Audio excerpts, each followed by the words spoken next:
Bien, si les parece retomaremos la sesión. Yo soy Pablo Molina, soy abogado, soy técnico urbanista y soy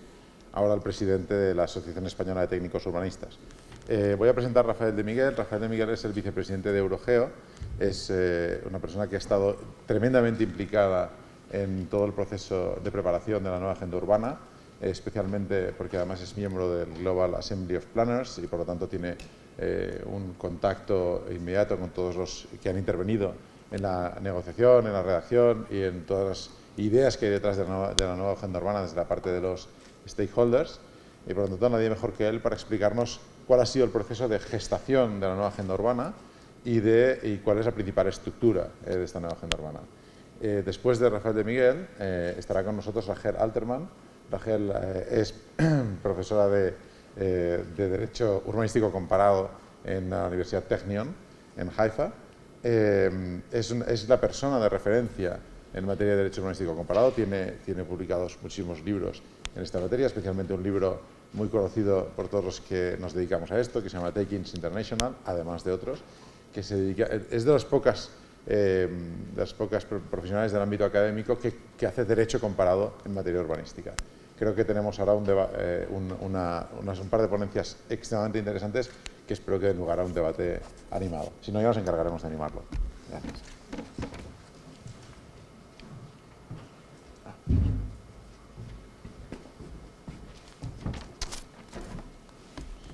Bien, en primer lugar, muchas gracias. Quería agradecer la invitación de la directora de Urban Circle Camps,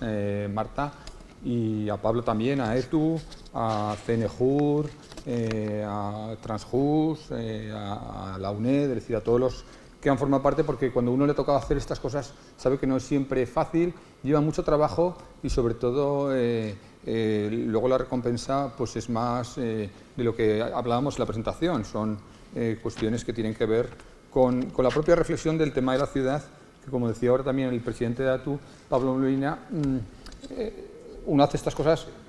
sobre todo porque se lo pasa bien, si no, no las haría. Es decir, ¿y tú por qué te has metido? Dice, ¿qué hace un geógrafo como tú en un sitio como este, como es como decía la canción? Pues yo de pronto me encontré ahí, caí un poco por casualidad porque dentro de todo el proceso de Hábitat 3, pues ahora le explicaré un poco cómo se ha dado voz a diferentes agentes, a diferentes organismos, y pues claro, los geógrafos americanos, antes de Trump, precisamente renegaron de su participación, la Asociación Americana de Geógrafos, y la UGI renegó, y nos tocó a Eurogeo, la Asociación Europea de Geógrafos, que es la entidad científica a la que yo represento. Yo soy profesor de Geografía de la Universidad de Zaragoza y me dedico al urbanismo. Y entonces de pronto me dijeron, claro, como dentro de la junta directiva de Eurogeo soy el que más se trabaja el urbanismo, dijeron, nada, coge un avión, vete para Nueva York y a ver qué te encuentras. De pronto, pues claro, un proceso que yo conocía más de lo que es el estudio urbanístico español o incluso europeo, porque yo en origen me tocó hacer la tesis en París, por razones que no vienen al caso, pues yo, pues un poco como Marta, he trabajado más en temas de urbanismo comparado en el viejo mundo, pero claro, luego ahí es una dimensión completamente distinta. Entonces lo que voy a hablar es un poco lo que me han pedido, contenido, contexto y aplicación de la nueva agenda urbana. Yo no sé cuánto tiempo tengo, son menos cuarto, media hora, 3/4. Si no, yo hablaré más rápido de lo normal, que ya suelo hablar muy rápido, mis alumnos los tengo un poco desesperados, pero bueno, ustedes como todavía no me conocen, si voy muy rápido o hay algún no hispano hablante que tiene dificultades en seguirme, levante la mano, no tenga ningún inconveniente en pararme y diga, Rafael, por favor, habla más despacio. Bien, de manera muy sintética, Hábitat 1, Hábitat 2, yo creo que ha salido lo que son un poco los antecedentes históricos, la Declaración de Vancouver, la Declaración de Estambul, los problemas que había, en fin, todo esto yo luego os lo puedo pasar para no extenderme demasiado y ya lo pueden tener, no sé si les puede interesar, pero vamos, lo que son incluso, esto es curioso, desde un punto de vista, ya sé que aquí hay pocos arquitectos, pero desde un punto de vista plástico, pues cómo eran las grafías, los mensajes, los contextos, los años 70, la Guerra Fría, los años 90, hablar el río, a los pocos años de Río. Y, por ejemplo, un tema que me parece interesante, cómo se trajo a España en Hábitat 2, lo que fue la Biblioteca de Ciudades Sostenibles, Ciudades para un Futuro Más Sostenible, que se llevó a cabo en la Escuela de Arquitectura de Madrid, y con las famosas buenas prácticas, que fue un instrumento que yo creo que fue importante porque, entre otras cosas, para curar el amor propio de muchos alcaldes y de muchos responsables públicos, porque todas las ciudades tenían que tener su buena práctica. Pues, yo he puesto la en mi sitio, es decir, la de Zaragoza, por ejemplo, la Ecociudad Valdespartera, que fue uno de los ejemplos destacados, pero bueno, saben que el banco del concurso de Dubái de buenas prácticas, del BEST, del Good, etcétera, pues ha sido pues, muy largo, muy amplio, pero ha servido también, como digo, de reconocimiento de lo que han sido buenas prácticas urbanas. Bien, ¿qué cambia fundamentalmente? Como decía antes Carmen Sánchez Miranda, es decir, ¿qué pasa entre el año 96 y el 2016? 4 grandes mayor shifts, disculpen el spanglish, pero yo creo que, como son muchos de ellos documentos que verán que incluso he utilizado de Naciones Unidas, pues se entienden perfectamente el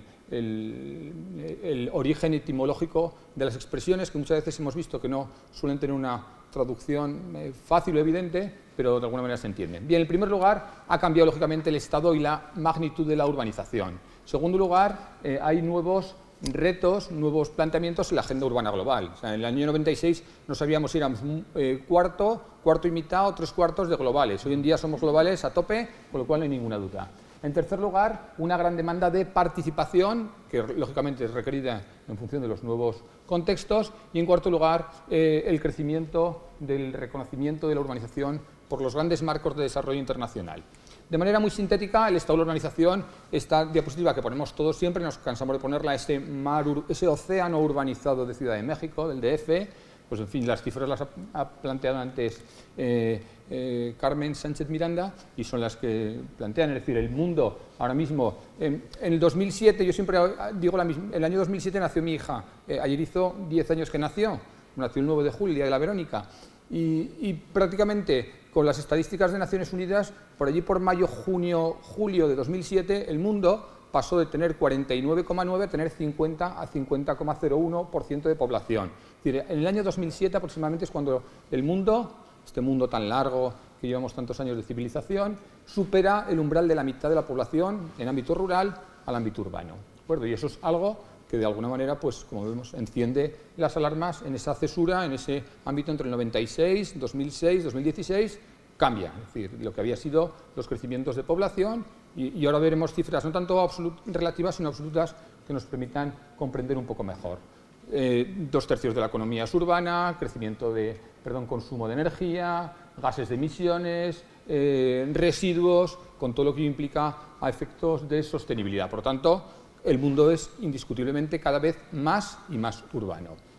Bien, temas pues, que también surgen a escala española, pues en el Informe Nacional de Hábitat 2014, que fue de alguna manera el redactado por el ministerio que vemos representando el Ministerio de Vivienda, con algunos de los aspectos con carácter previo, pues con ideas básicas, sobre todo con el tema de demografía, que fue un poco, pero también como la demografía en España, y saben que ustedes en España el censo, pues llevamos pues, un par de años perdiendo población, y no tanto en Madrid, sino pues, en este gran desierto que no es urbano, sino es cada vez más rural de la ancha Castilla, de la Extremadura, del Aragón. Entonces, eso está planteando unos retos territoriales, más allá de los retos políticos que se derivan de los retos territoriales, sobre pues, a las infraestructuras, al desarrollo urbano, a la propia financiación autonómica, etcétera. Es decir, como ven, el tema urbano siempre acaba siendo... Muchas veces a mis alumnos yo les digo, ustedes confunden ordenación del territorio con organización del territorio, que tienen mucho que ver, pero no son conceptos sinónimos. Aunque, lógicamente, la ordenación del territorio tiene mucho más que ver con la ordenación urbana, con la ordenación física, con los asentamientos, por lo tanto, con la ocupación del suelo. O, por ejemplo, cómo ha crecido el nivel, yo sé que esta tarde va a haber un tema de ciudades europeas y, en fin, no me extiendo mucho más, pero bueno, está claro, todos hemos estado en París o Londres recientemente y vemos cómo crece, y hacemos la comparación con Madrid y con Barcelona, pues los datos de Eurostat son indiscutibles, es decir, Europa no ha crecido tanto cuantitativamente en población, pero ha crecido sobre todo de inmigrantes extranjeros, de población cualificada, de lo que se llama hoy en día la economía informacional, la economía digital, de alguna manera, y cómo se expulsa a la población, por tanto, esos fenómenos de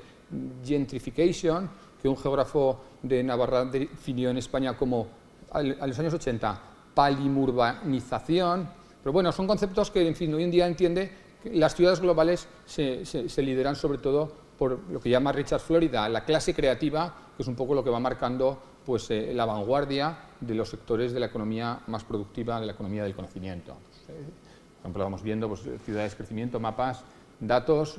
Por ejemplo, esto es un proyecto interesante que hemos hecho desde Eurogeo, se llama de población joven. Entonces vamos viendo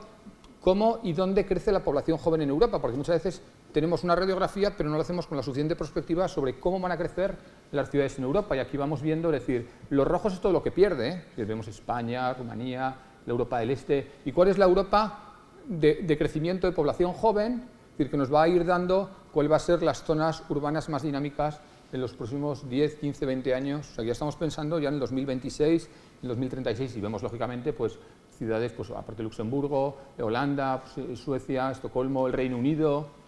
¿De acuerdo? Es decir, son cosas esto. Bien, por tanto, un primer elemento que es el crecimiento de la población. En segundo lugar, nuevos aspectos sobre el ámbito de la globalización. Crecimiento de desigualdades, cambio climático global, es un concepto fundamental, el riesgo, temas de pérdida de biodiversidad, crisis económica, fundamentalmente los tres: cambio climático, paz y seguridad y desigualdad. Por tanto, cuando hablamos de ciudades sostenibles, que es un concepto que va a ser fundamental, ya lo fue en Estambul, pero en este caso va a ser todavía mucho más en Quito, en Hábitat 3, no, la sostenibilidad a partir de ahora es global, porque o somos todos sostenibles o tú no puedes ser sostenible y tu vecino no. ¿De acuerdo? Vivimos en un mundo tan interconectado y de alguna manera pues, planteó lo que son los grandes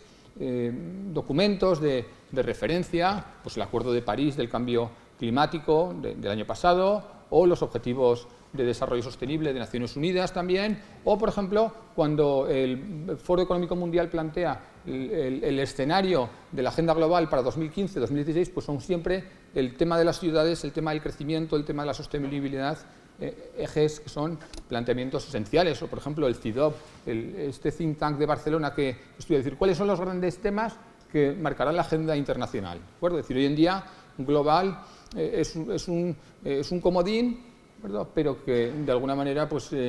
no podemos pensar nada, y menos, bueno, Naciones Unidas es la organización global por excelencia desde el año 45, desde la Carta de San Francisco, pero lógicamente hoy en día todo es global y cada vez más por la interconexión hablamos de comprensión global, el global understanding, son conceptos muy potentes en la literatura anglosajona, en la educación, la global education es también, o por ejemplo, cómo cada vez, y esto barriendo un poco para casa, cómo los geógrafos, la geografía, el espacio, la interconexión del espacio, la reducción de las distancias, la ruptura entre el espacio físico, el espacio euclídeo y el espacio temporal, pues cada vez interesa más. Es decir, hoy en día tenemos más cerca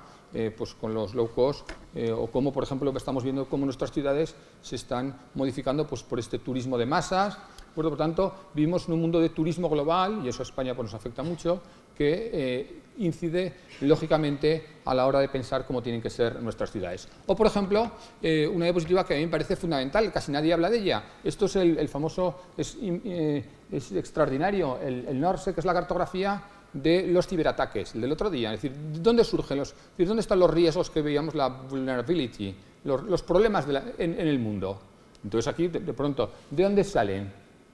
los hackers? ¿A dónde llegan? Y claro, aquí te para el metro de Nueva York, te para el aeropuerto de París o te para la Bolsa de Londres. ¿Y qué consecuencias puede tener esto sobre el funcionamiento no solamente de las ciudades, sino sobre todo de las sociedades contemporáneas? Por lo tanto, vamos viendo cómo el tema global tiene como las dos caras de la misma moneda, una cara muy positiva, pero por otra parte una cara negativa. Bien, el tercer elemento que se plantea a la hora de trabajar Hábitat 3 y cambia respecto de Estambul es el incremento de la participación, lógicamente, es decir, es que al final, como suele decirse, ustedes los académicos están todo el día en el Ivory Tower, en la Torre de Marfil, y claro, esto, lo mismo que Naciones Unidas, pues es, como diríamos en castellano castizo, esto es la endogamia, ustedes lo hacen para ustedes, pues lo hacen ustedes y para ustedes. Pues no, es decir, aquí uno de los planteamientos, especialmente pues, entre el año 96 y el 2016, ni había móviles, ni había redes sociales, ni había un intercambio de flujos de comunicación y tecnología, y por lo tanto, pues, en fin, el tema de la gobernanza, el tema del algo que ya en urbanismo se viene hablando muchos años, el advocacy planning, el planeamiento defensivo, participativo, pues claro, esto llevarlo también a una agenda internacional, más allá de que se quede en el extremo de la declaración del acuerdo entre los Estados miembros que forman parte de la Organización de Naciones Unidas. Bien, el cuarto de los elementos que un poco ha ido saliendo es, que también se plantean, es cómo los marcos de desarrollo internacional en relación a los grandes problemas globales. Pues en su día pues teníamos, claro, el Kioto, teníamos Río, pero ahora tenemos pues, el cambio de París, el Acuerdo de París del cambio climático, Agenda de París, los Objetivos del Desarrollo Sostenible, que les he ido proyectando previamente y que de alguna manera han ido permitiendo una maduración de estos planteamientos sobre la sostenibilidad y sobre el tema de las ciudades. Bien, todo esto cómo se concreta, de manera muy rápida, también muy evidente, pues un poco lo que son las 3 resoluciones esenciales de Naciones Unidas, la que dice, bueno, nos toca, segundo va a ser en Quito, tercero, cuáles van a ser los principales problemas ya en el año 2012, es decir, que Naciones Unidas trabaja, como ven, con una cierta previsión, compromiso político, evaluación, y luego pues lo que son los retos emergentes, los emerging challenges, que son un poco a lo que estamos hablando.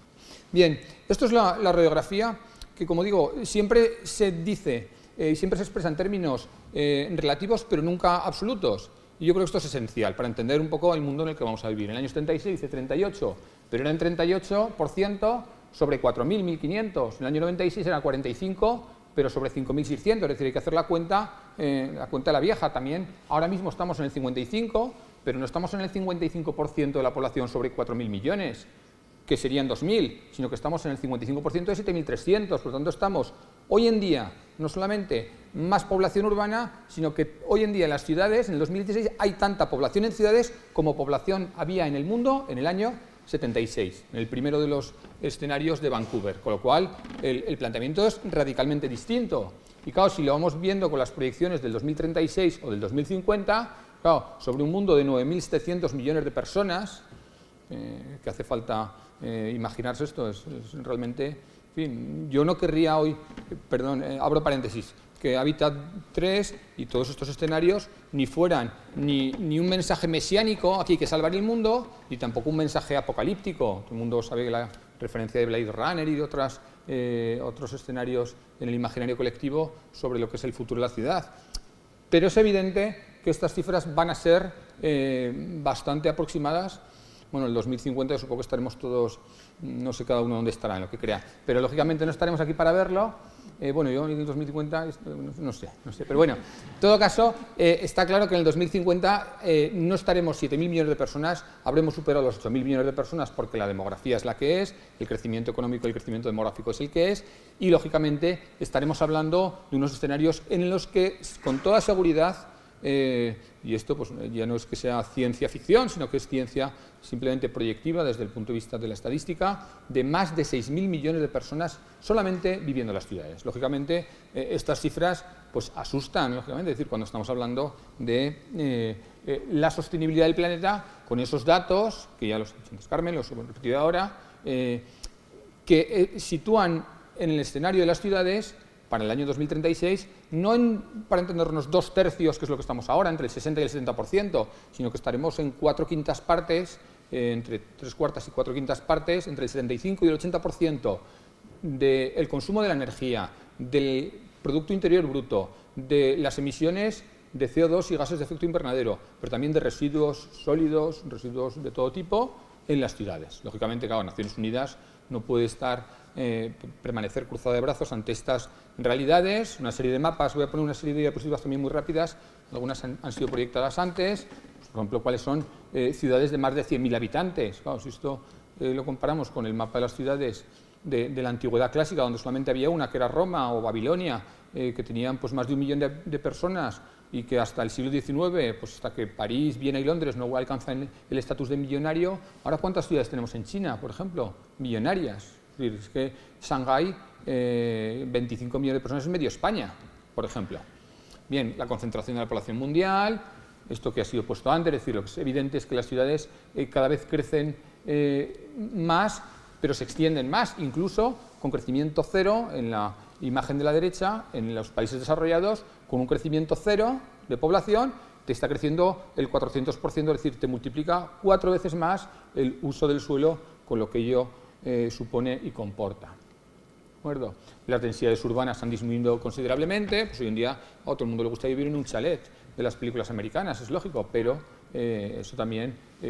problemas sobre consumos de suelo, temas de planeamiento han sido puestos, y el tema de las calles, el cese de la vivienda, en fin, voy pasando. Por ejemplo, esto es lo que les planteaba antes, es decir, cómo las ciudades, sin perjuicio de todos estos rasgos, pues hoy en día, en el primero de los círculos, a mí me parece de una potencia geopolítica tremenda. Es decir, hoy en día, hoy, ya no estamos hablando en proyecciones, las dos megalópolis mundiales, perdón, las dos megalópolis estadounidenses, tanto la del oeste, la de costa oeste, lo que llaman el San San Diego, San Francisco, Los Ángeles, etcétera, como el BOSWAS, el concepto que inicialmente definió Gottman como megalópolis, Boston, Washington, Nueva York, Filadelfia, etcétera, pues están sumando prácticamente, que no lo veo bien, están sumando pues en el entorno como en 6.000, de 20.000, es prácticamente un tercio de la economía de los Estados Unidos, ¿de acuerdo? Y bueno, lo podemos comparar, el círculo rojo concéntrico de la izquierda. Entonces, o por ejemplo en Japón hoy en día es un país urbano, pueden ver perfectamente el 80% de la población de la riqueza se concentra ahí. Por lo tanto, las ciudades como elementos geoestratégicos, y vamos viendo las megalópolis que se van creando. ¿Ven? Esto es una cosa del Le Monde Diplomatique, España ni aparece, debe ser por la manía que nos tienen los franceses, pero bueno, en todo caso no deja de ser importante. Bien, una vez hecho el diagnóstico, un elemento que también es muy importante, que también entra en juego a la hora de planificar y diseñar la nueva agenda urbana, es los informes, los World City Report, los informes anuales que hace el equipo de UNHABITAT en Nairobi, por un responsable que es mexicano y que es una persona encantadora, pero que sobre todo tiene la sensibilidad de estos datos intentar traerlos al núcleo duro de pensamiento de Habitat y de los organismos de Habitat. Porque ahora veremos cómo cada uno de estos agentes va jugando la conformación y la definición de la nueva agenda. Por tanto, relaciones, porque sé, la relación entre población, crecimiento, o por ejemplo, cuáles son los retos, la urbanización, temas que supongo que saldrán aquí, es decir, cómo la urbanización contribuye al crecimiento nacional y regional, es decir, no podemos pensar en crecer sin urbanizar, algo, en fin, me gustaría extenderme sobre Ildefonso Cerdá, ya sé que no es el tiempo ni el momento, pero cómo, de alguna manera, la urbanización como un factor de crecimiento, de progreso. Y luego aquí la parte pues, más social, el tema de familias, el cambio climático, el tema de exclusión, desigualdad, etc. Por tanto, estos informes van diciendo, por ejemplo, otra cifra que también es muy curiosa. Aquí en la India hay 0,23 urbanistas por cada 100.000 habitantes, o mientras en Nigeria hay 1,44 y en el Reino Unido, acreditados por el Royal Town Planning Institute, hay 38. Es decir, ¿cuáles son un poco los temas del urbanismo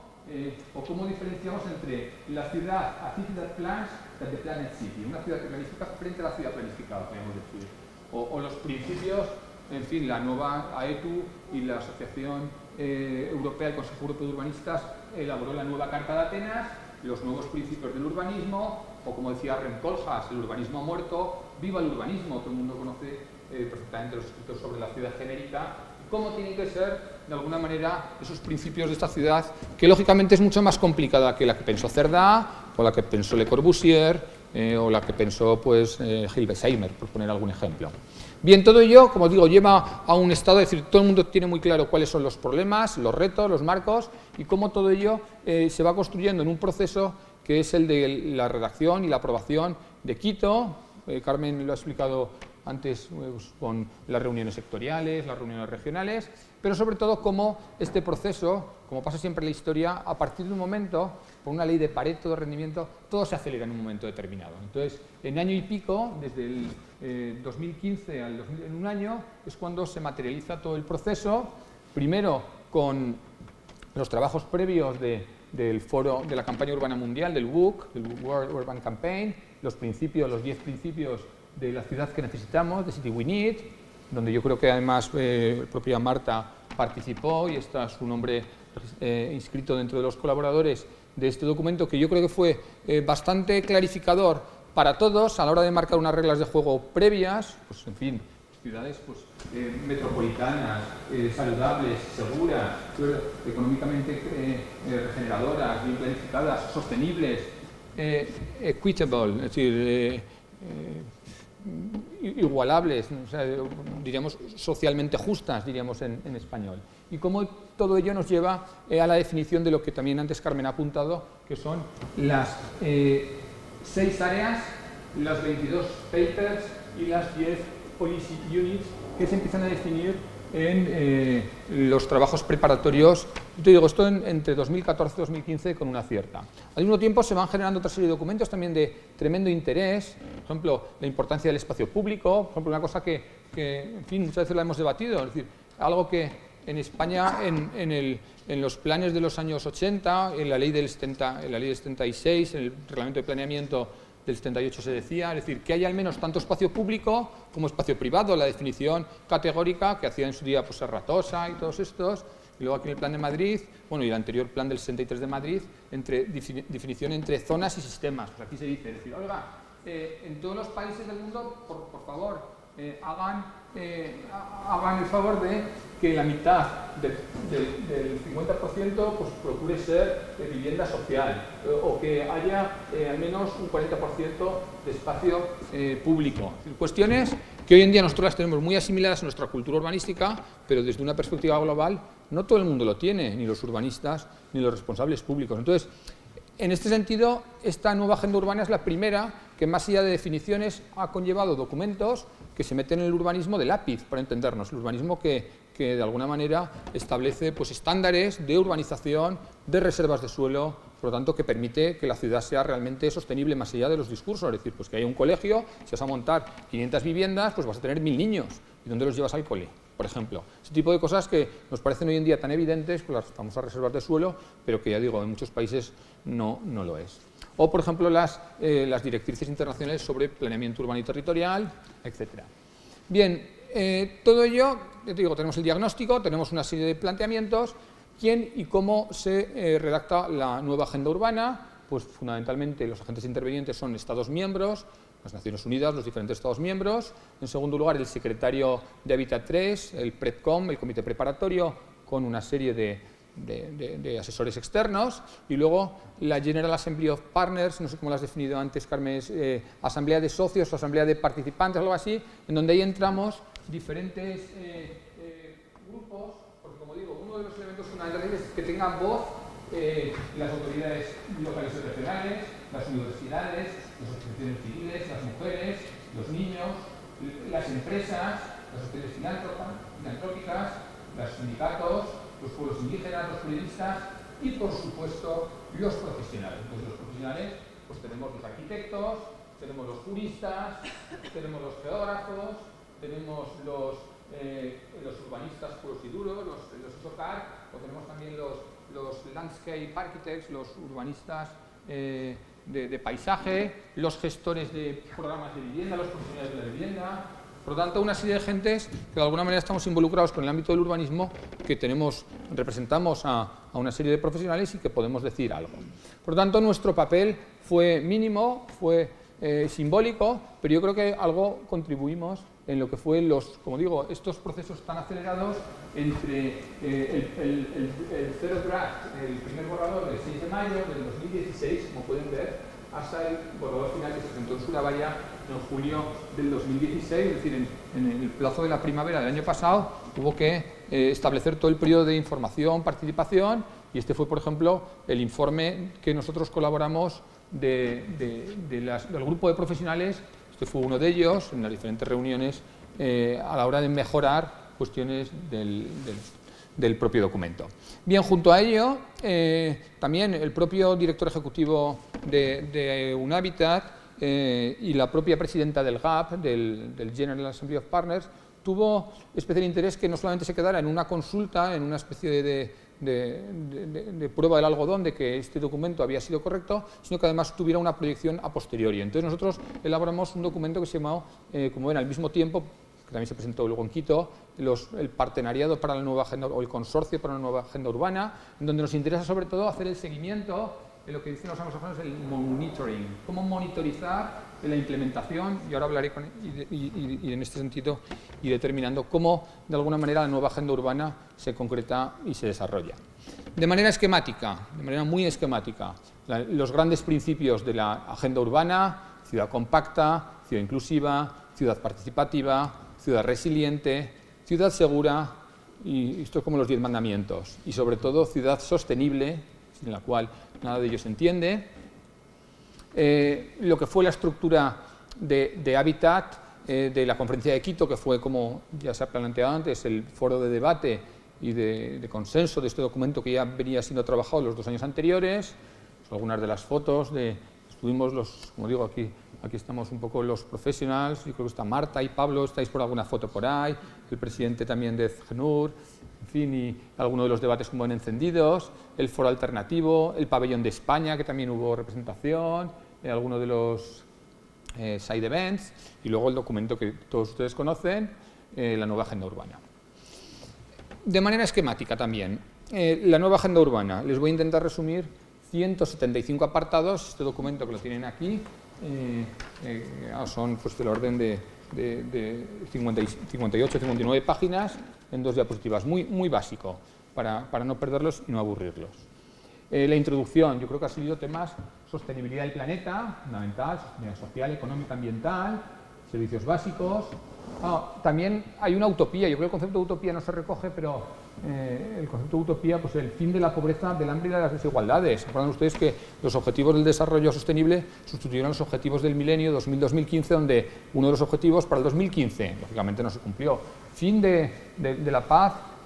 fin del hambre en el mundo, fin de los conflictos internacionales, en fin. Hay algo de utópico en esto, pero lógicamente yo creo que Naciones Unidas, si no es Naciones Unidas utópico, ¿quién va a serlo? Dicho sea de paso. En el cambio climático, el Acuerdo de París, la vinculación con los objetivos del desarrollo sostenible, luego temas que han ido saliendo, ciudades para todos, inclusión y cohesión social. Y aquí en este tema, yo no sé cómo voy de tiempo, bueno, voy a ir terminando, es 1:15, me gustaría, porque esto da solamente, ya no para una conferencia, da para un curso, derechos urbanos, derechos humanos igual a derechos urbanos, y ya podemos, si quieren, pues ir a Fray Bartolomé de las Casas, a la Escuela de Salamanca, a los orígenes del pensamiento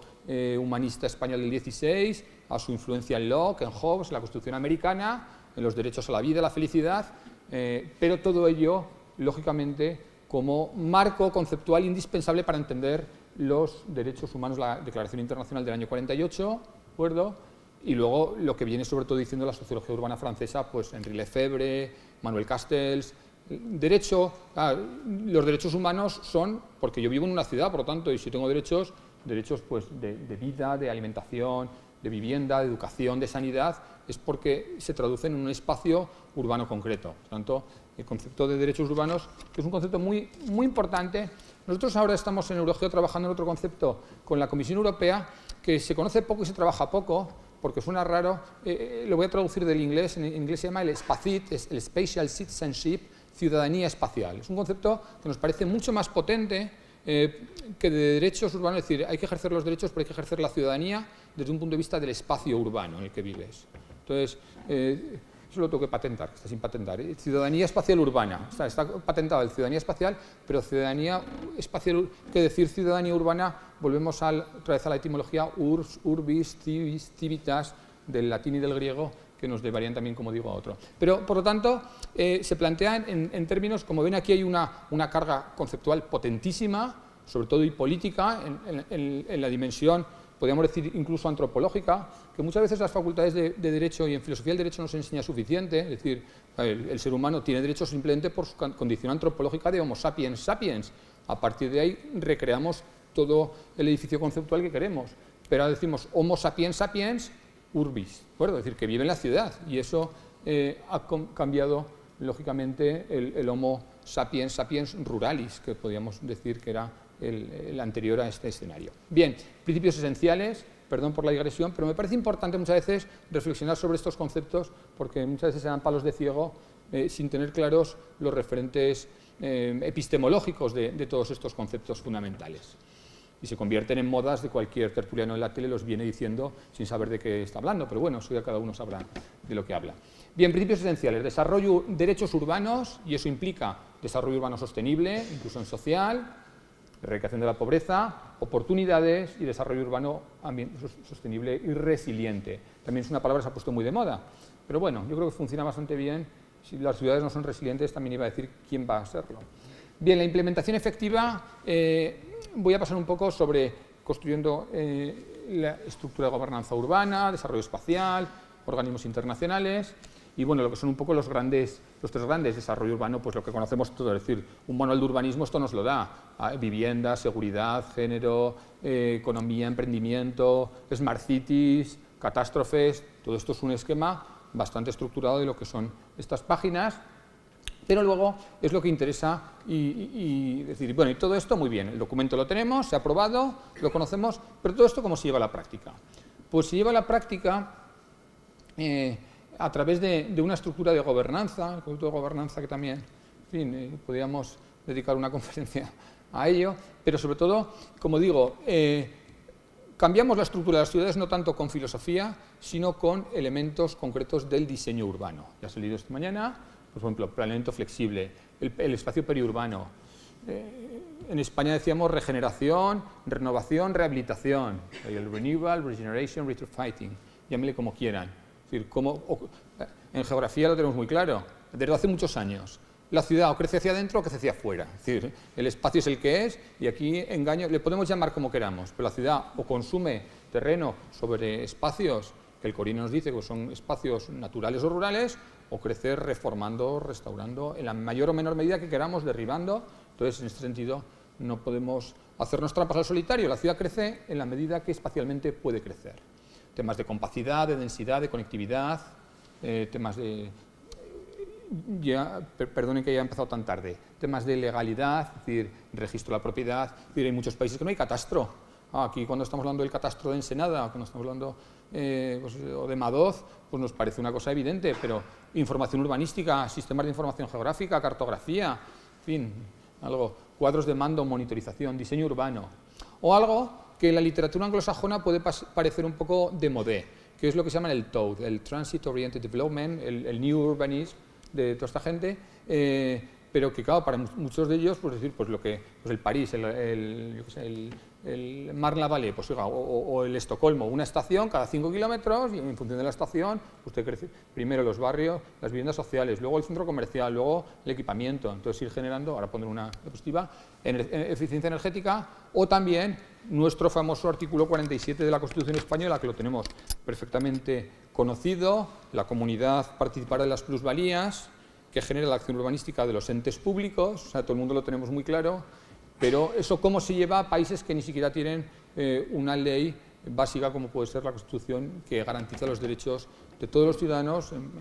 dentro de lo que podría ser un sistema político moderno, liberal, etc. Tanto el tema jurídico,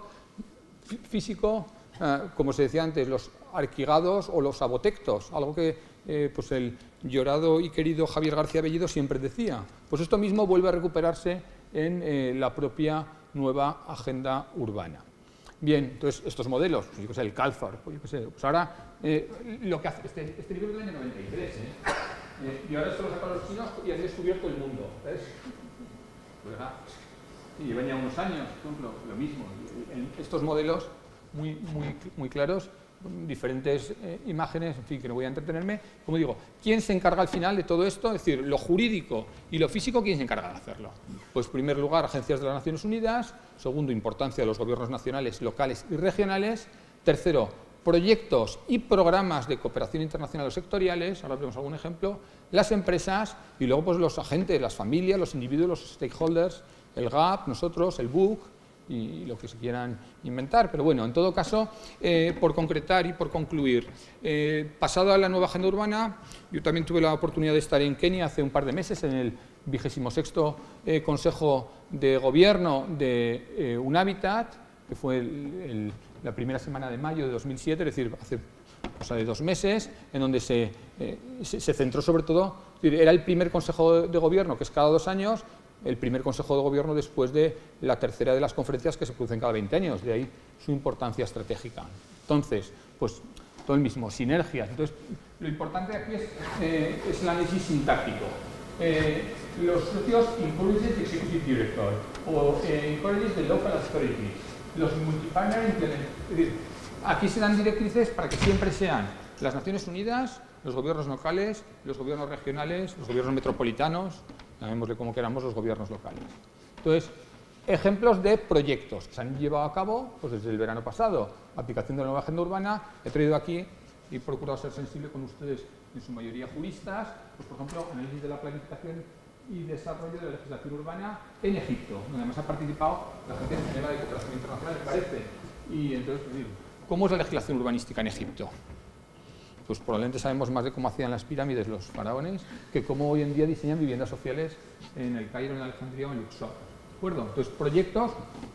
ahí tienen un montón. He traído un ejemplo, entonces cómo colaborar y cómo establecer marcos, hacer lo que viene a decirse una transferencia de conocimiento entre personas de países y otros para poder tener herramientas suficientes.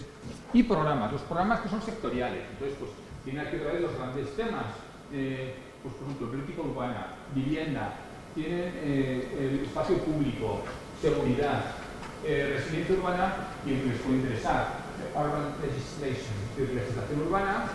Yo les he traído el que más me interesa, que es la parte de, como os he dicho antes, de monitorización, el índice de ciudades prósperas, porque además sé que la propia Agenda de Naciones Unidas está especialmente interesada en medir,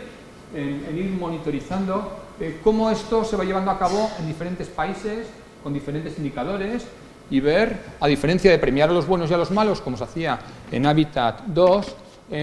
sobre todo plantear cuáles son los ritmos de un crecimiento que nos va a pillar el toro si somos capaces de implementarlo. Una última idea. Yo estoy ya como persona que ha sido profesora de instituto, de secundaria, geografía e historia.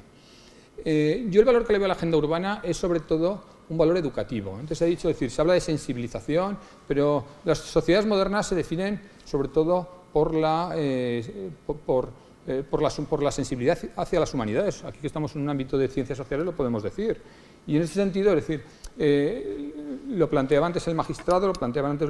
los presentadores, si los concejales de urbanismo del Levante español o del Egipto